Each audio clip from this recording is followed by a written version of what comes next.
So ayan, good morning po sa ating lahat. O ayan, wala po akong live ng mga nakaraang araw. So eto, magla-live. Gagawa lang ako ng konting video. Ayan, malinis dito sa pababa sa amin. Nilinisan na rin ho dito sa pagilid. So samahan nyo ako, pupunta tayo dito sa may taniman, no? May taniman dito eh. May tsaka may karoon ng kulungan ng kambing sa ibaba, no? Tsaka pala, tagbungan na ng ngayon. Santol. Ayan. Marami na namang bungang santol. Magugulay na naman tayo ng sinantol. Ayan, dito po tayo sa ibaba namin, So, ayan, meron ho ditong nilinisan, no? Tinaniman ng okra, no? Okra. Yung pagilid, yung gilid naman merong tawag dito para pagulong ang tabag, sigarilyas. Ayan. Ito. Ayan, sigarilyas, no? Ayan. Tapos ito naman yung okra. No, ayan yung okra. Ayan. Okra. So may malinis ditong tataniman. Ayan, tataniman ho yan. Marami na ring pako, no, sa mga nakakami sa probinsya, sa mga OFW natin. Ito may sitaw rin. Ayan, sitaw. Ngayon marami na naman humapako, no. At dito sa probinsya, ganito lang. Nung bata pa kami, pupunta kami dito sa ibaba, maghahanap ng pili, no? Hahanap kami dito ng pili. Ito, may naapakan agad ako. Ayan, ito yung mga wala ng balat, no? Ayan, mga wala na siyang balat, pero may laman pa siya, maayos pa yung laman niya. Tulad ho nito, ito yung mga tuyo ng pili. Tapos ito ho yung ganito, yung tibuanan kung tawagin, aray ko, mali. Ito. Ayan. Kinakain rin ho yan. No? Pero mas maganda nun yung bagong tubo pa lang, kasi manamis-namis siya, yung medyo kulay pula pa. Kasi pagka green na medyo mapait na ho yan, no? Dito sa parting to, ayan, puno ng pili. Ayan. Pili. Nung bata pa ho kami, dito lang kami pumupunta. Ang dami ditong laglag na pili. Maraming laglag na pili, no? Kaya lang minsan, ingatan, nag-iingat rin. Ayan, mga pili. Hanap-hanap lang tayo ng pili. Ito yung sinasabi ko sa inyo, na tutubo pa lang. Ayan, ayan. Ito, masarap ho itong kainin. Yung ganito pang kulay na kulay pula, tapos may pili pa tayo. Ayan, diba? Ito pa, dami ho rito. Ayan, ayan, pili. Dami natin pili dito. So nung bata pa kami, ayan, binibenta namin yan 100, 100 peraso, 5 piso pambao na nung elementary kami. Tsaka marami pa ditong puno ng bayabas, no? Punta natin si Kuya Dennis dun sa kulungan ng mga kambing. Ayan, habang kumakain tayo ng pili, punta tayo dito sa kubo sa ibaba. Kulungan ng kambing at manok. Talagang may screen na.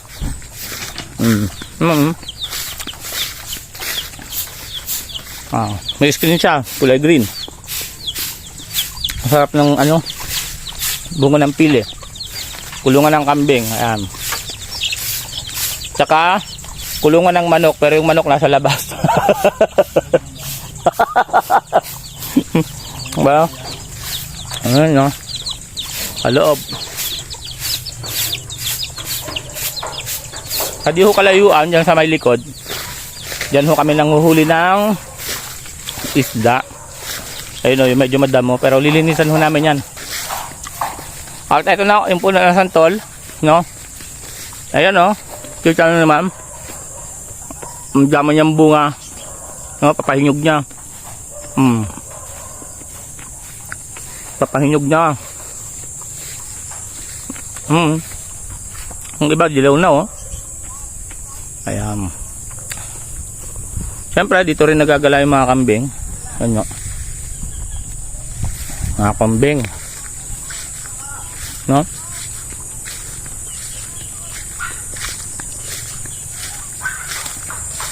So, lawak ng ano, pagalaan ng kambing. Dahil pang kambing. Dito sa probinsya yung mga ano, pagkain dito, halos pipitasin mo na lang, ano, kambing oh. At pag dito ka naman part pumunta, medyo ano lang talaga, dapat nakabota ka, nakapantalon ka pagbababa kasi minsan may mga ahas ho rito, no? Yun yung nakakatakot. Ayan. Pagka dito ka nang pupunta at gusto mong magulay ng laing, ayan, natong kung sa Bicol. Ayan o, daming dahon ng laing o. Kukuha ka lang ho dyan para sa dahon ng laing. Ayan, dami o. Kita niyo yan? Ayan, ganyan lang ho ang ano. Ganyan lang ho dito sa probinsya. At kung gusto niyo naman ng pako, ito, meron ho ditong pako. Ang daming laing oh. Ba? Kung pako naman, ayan, gugulay lang tayo ng pako. Ito, mga pako. Ang sasariwa ng dahon oh. Ayan oh. Ayan, ito pa. Ayan. Ayan oh, dami oh. At masarap yan yung salad, di ba? Salad yung pako. Dami oh, ayan. Ano mga sariwa, ito. Mga ganito. Ito yung masarap. Ayan oh. Ito pa. Basta marunong ka lang dito sa probinsya. At meron ho kami ditong ano, tinatawag na santol din, pero siya yung pinakamatamis, as in talaga, kahit yung medyo green pa siya, medyo may konting bahid lang ng dilaw yung bunga niya, talagang matamis na siya. Ito ang punong yan. Yan. Ano oh, may bunga-bunga na siya oh, makikita niyo. Yan na natin. Yan.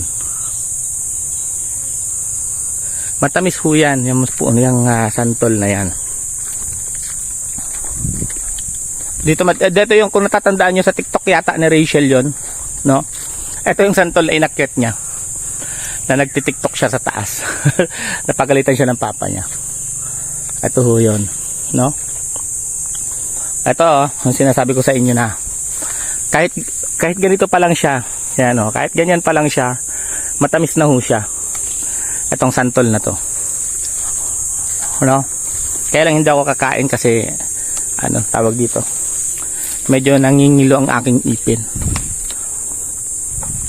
Kukuha lang ho ako ng ilan at ipapatikim ko sa kanila para ma-prove natin na na matamis talaga. Ayan oh. Tsaka ano lang tingnan niyo naman, abot na abot ko lang yung bunga. Maliliit lang siya, hindi siya ganun kalalaki ano. Pero ayan, matamis na siya. Yung alam niyo yung pinakamalaking size ng lansones. Ganun lang siya kalaki. Ganun lang siya kalalaki. Pero matamis sobra. So ayan oh. Kita nyo naman. Inikot ko lang kayo konti dito sa iba. Kasi may mga produkto na naman. May mga bunga na yung santol. Ayan, may dala tayong santol na matatamis, no? At masarap to pagka babalatan mo lang siya. Tapos pag nabalatan mo na, tagain mo yung laman niya. Hindi mo siya bibiyakin. As in, babalatan mo siya. May matitira pa siyang laman. Tapos tagain mo lang siya, yung parang tawag dito, 'di ba pag nag-aano tayo yung sa isda, yung gaganon-ganoin mo yung isda, tagain mo. Tapos sabay isasawsaw mo sa asin. Ako, apakasarap. Apakasarap niya. Yun yung pinakagusto kong ginagawa rito sa santol, hindi yung binibiyak. Babalatan at tagain sabay isasawsaw mo sa asin. Sobrang sarap. Nakakalaway siya, nakakalaway, promise. So ayan. Aakyat na ako kasi medyo mainit na, no? Sayang ang gluta. Sabi ganun. Ayan o. Ayan, maraming salamat for today's video. Ito lang po muna yung santol natin. Ayan. Bye-bye.